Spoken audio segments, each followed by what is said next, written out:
Dispensa.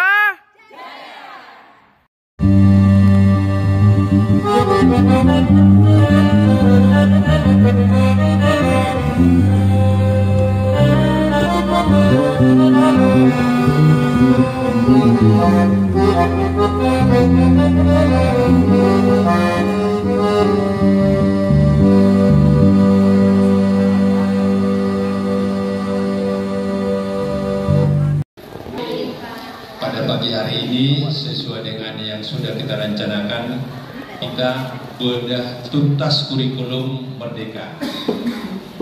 Jadi saya sangat berterima kasih kepada Bapak dan Ibu yang sudah hadir. Bapak dan Ibu yang tidak bisa hadir pada pagi hari ini karena ada tugas yang tidak bisa ditinggalkan oleh mereka.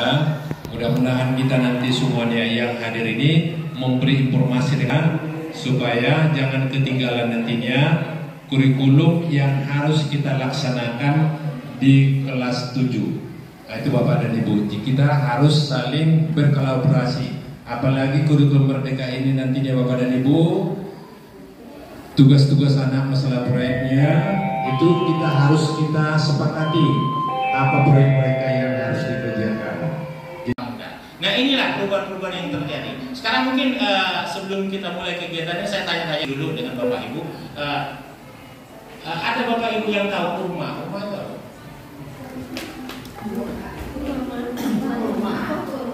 Kurma? Iya, buah. Ada yang lain sering dengar istilah kurma? Apa, Pak? Iya, ada juga bilang singkatan dari kurikulum Merdeka. Ada yang bilang KUMER. Kurikulum Merdeka juga. Ada yang bilang kurma. Kurikulum Merdeka juga. Nah, terserah dia mau bilang apa. Saya tidak mau bilang kurma. Kenapa? Kurma itu di dalamnya manis, dalamnya ada biji. Di luarnya manis, dalamnya ada biji. Akhirnya tidak mau lah dia pakai kurma. Akhirnya pakai KUMER aja. Ya kan? Oke, Bapak Ibu, saya kasih gambaran dulu. Ada yang bisa kasih gambaran kita? Kurma itu apa? Kurma Merdeka itu apa? Apa yang Bapak Ibu tahu? Silakan kita sharing dulu. Apa yang Bapak Ibu tahu tentang kurikulum Merdeka? Hari-hari kita sudah cerita kemana-mana, sudah baca setiap hari dari. Masa kita tidak dapat gambaran apa sih kurikulum Merdeka? Dari siapa? Dari siapa bilang kurikulum Merdeka? Apa itu kurikulum Merdeka? Tidak mungkin lagi tidak tahu, pasti tahu semua. Sekarang ini beda-beda kita aja, beda-beda pendapat aja. Kita gabungkan. Apa itu kurikulum Merdeka? Kurikulum Merdeka itu pembelajaran yang di dalamnya harus memasukkan dan profil Pancasila itu. 6 profil Pancasila itu harus terdapat dalam pembelajaran kita. Oke, katanya profil penting ke dalam kurikulum Merdeka itu ada profil Pancasila. Oke, ada yang lain tadi? Mungkin Pak Anu tadi. Ibu Tuti sudah, Bapak lagi. Apa namanya, kuantitas tidak terlalu dikejar, tetapi kita harus betul-betul mengantarkan siswa ini mencapai suatu pemahaman yang akhirnya dari pemahaman itu siswa mampu untuk mengejawantahkan pada kehidupan sehari-hari. Nah, kita di sini diminta untuk bisa menuntun. Jangan sampai kita hanya mendikte, seolah-olah kita yang paling tahu. Tetapi di sini konsepnya adalah kalau saya baca itu apa namanya itu membangun karakter, hasil dari temuannya sendiri itu. Nah, mungkin itu jadi Pak Mandet itu lengkapnya Bapak aja gitu. Iya. Yang paling utama kurikulum Merdeka itu kesiapan mental siswa jauh lebih penting dari kedalaman materi. Kalau kita selama ini dalam materi, ngejar-ngejar mau ujian nasional, besok kan dapat ujian nasional lagi, ngapain juga harus selesai. Pak, belum ujian nasional. Pak, materi saya belum tercapai. Dan istilah belum tercapai. Kita tidak ada ujian nasional itu. Ya kan?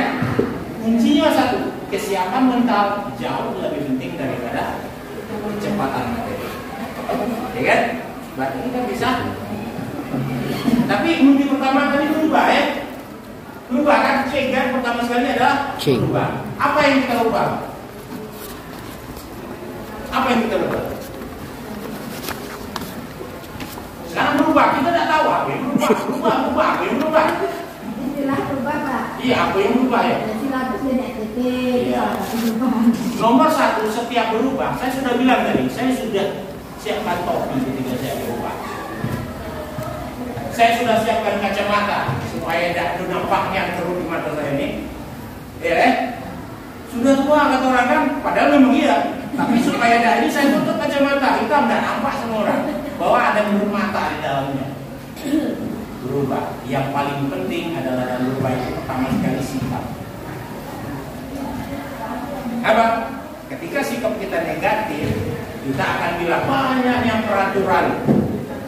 Iya kan? Negara kita rusak gara-gara peraturan nggak? Padahal negara kita ada ini gara-gara peraturan.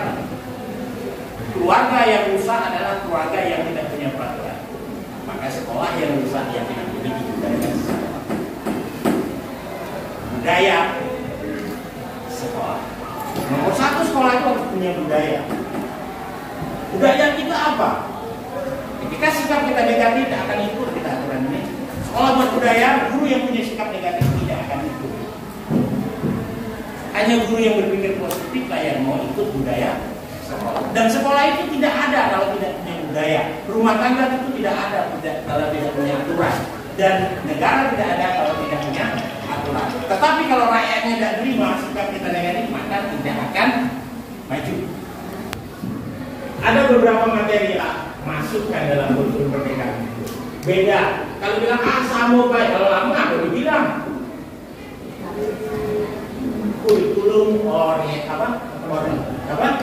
operasional satuan pendidikan dulu KTSPA ganti nama cuman. Kalau ganti nama cuman artinya dalamnya sama kan?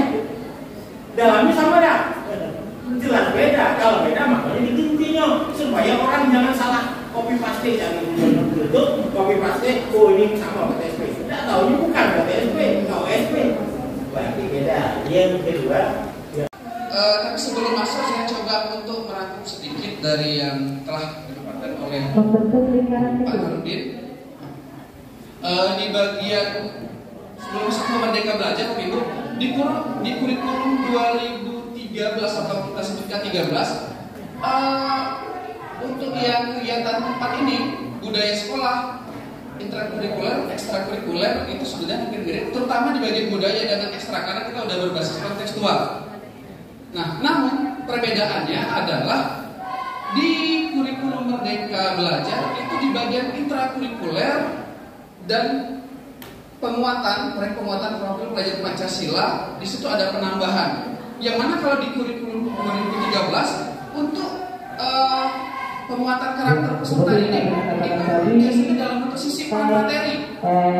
Jadi untuk penguatan karakter itu ada di dalam intra, jadi kita sisihkan dalam pelajaran. Nah, sedangkan di dalam milih prakarya karena memang kita minim guru, bahkan boleh katakan hampir ya tinggal Pak Irwandi satu-satunya guru yang mengajar seni gitu, basicnya seni. Jadi kita memilih prakarya, tapi ternyata untuk prakarya sendiri belum ada ATP-nya di platform ataupun yang di link yang dikasih narasumber kemarin belum ada gitu. Mana tahu ada solusi dari Pak Rahmat. Oke, terima kasih Bu. Untuk materi sendiri nanti akan kami bedah lagi dari link-link yang ada. Semoga ibaratnya materi prakarya itu bisa kita dapatkan dan bisa didistribusikan segera. Kalaupun tidak dapat dari platform, mungkin kita bisa nanti saya coba secara pribadi cari nanti di dalam forum-forum grup-grup Facebook atau segala macam yang sifatnya nanti di situ ada. Karena memang Bu, untuk materi sekarang pun yang kita unduh itu kan sebenarnya materi-materi guru sendiri yang buat gitu juga.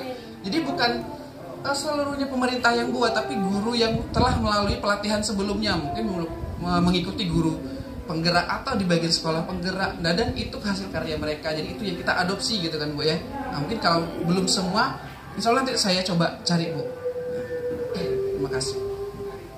Oke, Bapak Ibu mungkin ada yang kita diskusikan atau ada kita... lagi Mas Pak? Ya Pak, silakan Pak. Karena memang banyak masalah yang saya hadapi, jadi minta maaf saya banyak tanya ini. Kebetulan di sini Pak Rahmat bedah mengenai asesmen. Sepertinya ketika saya pahami bahwa apa kata namanya tadi, tidak ada KKM di sini ya, masalah kognitif. Nah sekarang dalam kenyataannya nih, kadang-kadang kita hadapi ada anak yang katakanlah susah gitu kita bentuk sikapnya. Nah sekarang kan yang jadi tujuan utama dalam kurikulum Merdeka ini adalah perubahan sikap anak. Apakah ada istilah anak itu tidak naik apa tidak gitu? Karena kan secara kognitif tidak lagi istilahnya menjadi penting.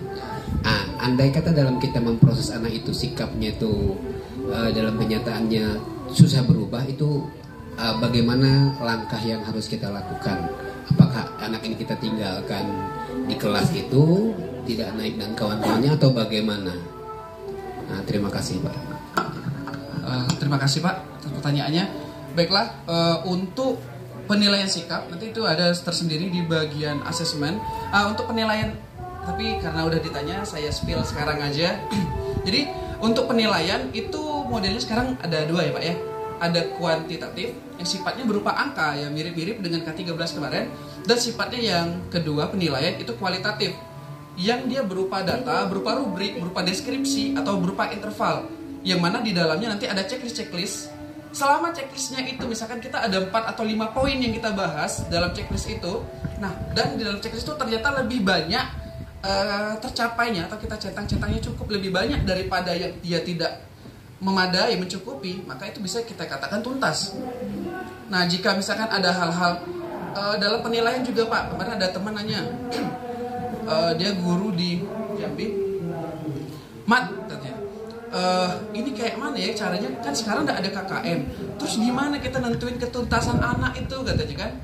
Jadi waktu itu Rahmat cari informasi juga Pak, bahwa di dalam penilaian itu kan di setiap pertemuan, Rahmat lanjut di sini Pak ya.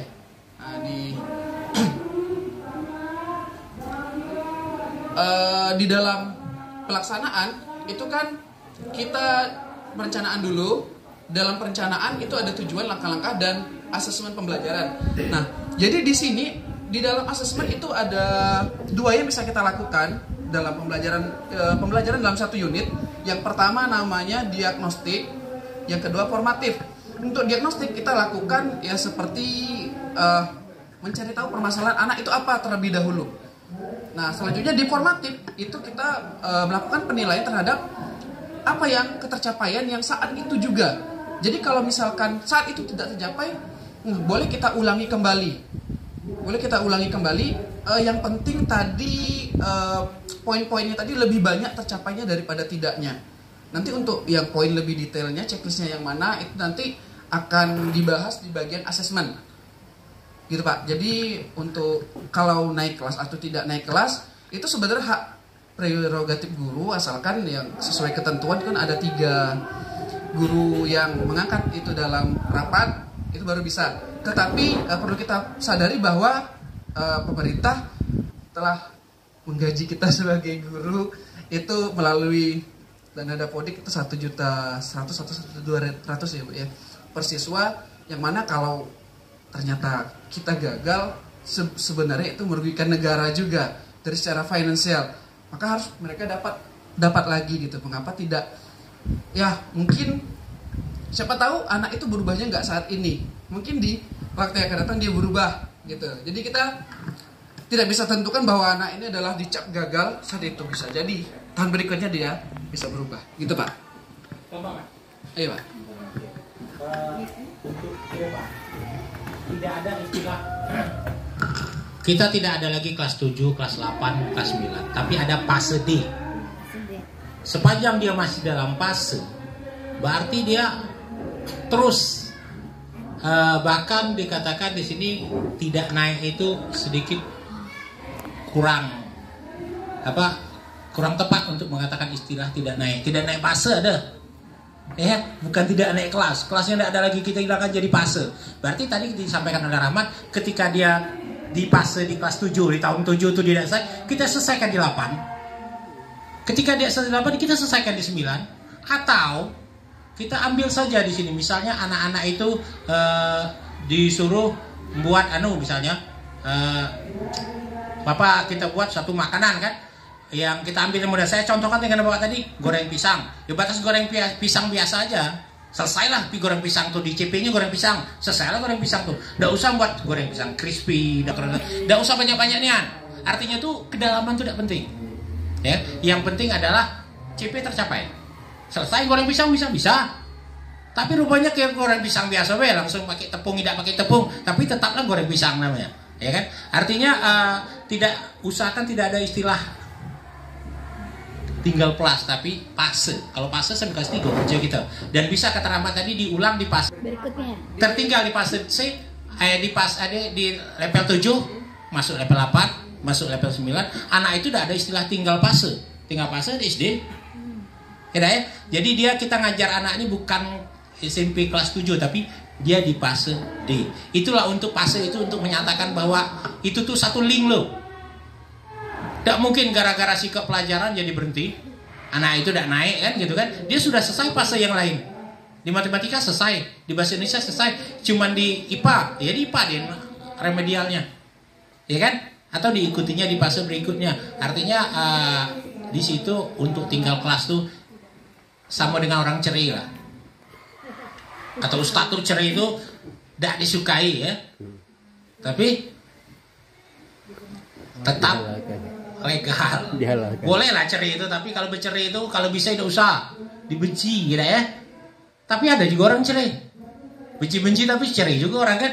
Artinya gitu lah, usahakan kayak gitu. Jadi kalau jawabannya tadi ini boleh ada orang tidak naik, yang pulau tidak boleh tidak naik, kaki lah ngomong pulau kemana-mana. Ya. Apa dia kurikulum mereka tidak boleh tidak naik? Istilahnya D. Dalam fase itu satu fase, masa tinggal fase. Kecuali fase 3 kan, ada 7, 8, 9. Tetapi diusahakan. Guru yang meninggal ketinggalan, maka di sana kita bukan DP3 tapi kontrak SKP.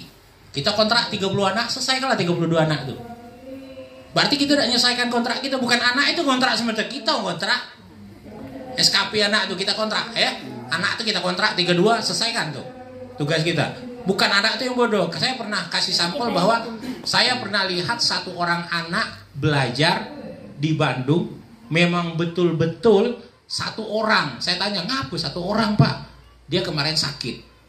Saya remedial. Dibayar dah? Tidak dibayar lagi. Saya kan sudah kontrak saya kan sudah kontrak dalam 5 tugas pokok guru itu. Ya kan? Ada tugas. Berarti kalau dia tidak bisa, tugas saya. Itu bukan kata orang, saya lihat sendiri guru itu satu orang ngeles anak. Bukan ngeles dibayar, tetapi anak itu sakit. Anak sakit kita tetap ngajar, bayangkan itu tugas guru di sana. Kalau dia tidak masuk lagi berarti dia nanti, bapak itu kalau tidak tanggung jawab dia turun grade. Tidak bisa ngajar 24 jam, ngajar 18 jam. Tidak dapat sertifikasi. Ya kan? Mau tidak mau itu tanggung jawab kita. Kalau kita turun grade, anak tidak suka dengan kita, anak bilang, bapak ini tidak suka, saya ini. Kita tidak bisa lagi ngajar 24 jam, dapat 18, ngajar atau tempat lain 6 jamnya. Berarti yang minta anak itu adalah, yang minta kita itu jadi guru itu anak, bukan kepala sekolah. Turun grade gitu. Maka ada kuesioner setiap akhir bulan itu untuk nanyakan suka atau tidak murid sama kita. Sekira itu, terima kasih. Ya, boleh lanjut. Terkait masalah saya kan kita kan berada dalam fase D, berarti ada tahun 1, tahun kedua, tahun ketiga gitu. Jadi seandainya nih nanti di fase tahun pertama ini, fase D tahun, kita udah dapat anak-anak nih, ada yang cepat, ada yang lambat gitu. Menurut Bapak bagusnya kita nanti di tingkat di tahun keduanya kita kelompokkan nggak anak-anak yang cepat dengan anak-anak yang lambat, biar nanti kalau ngulang tuh kan sama gitu materinya gitu, atau gimana Pak bagusnya? Kita sudah membelajarkan itu namanya gender tadi atau kerasa aman. Kalau bisa kita anak itu tertarik nanti dengan kawan-kawan yang aktif. Jangan kita kelompokkan lagi, klasifikasi lagi, gender lagi kita, kemudian lagi kita dibully lagi, anak level bawah ini anak level bawah D. Arti tetaplah, tapi kita batasan belajar kita ketika dia kelompok, anak pintarnya itu kasih dia jadi kelompok yang agak kurang terlambat. Lama-lama dia pintar bicara nanti. Kita harapkan setiap orang tampil, setiap anak adalah tampil dengan masanya, tapi kita tidak usah berharap namanya bebek kok suruh terbang, bebek berenang Nah, kayak gitu ke depan ya kan. Jadi guru makin menyadari bahwa sekolah itu sesuai dengan karakteristik anak. Nggak usah ngotot-ngototnya. Nggak ada lah, sunggul pun nggak ada. Nanti dia pintar dewek lah pas dia kuliah. Saya kira itu. Terima kasih. Makasih, Ya, Pak. ya. Spencer!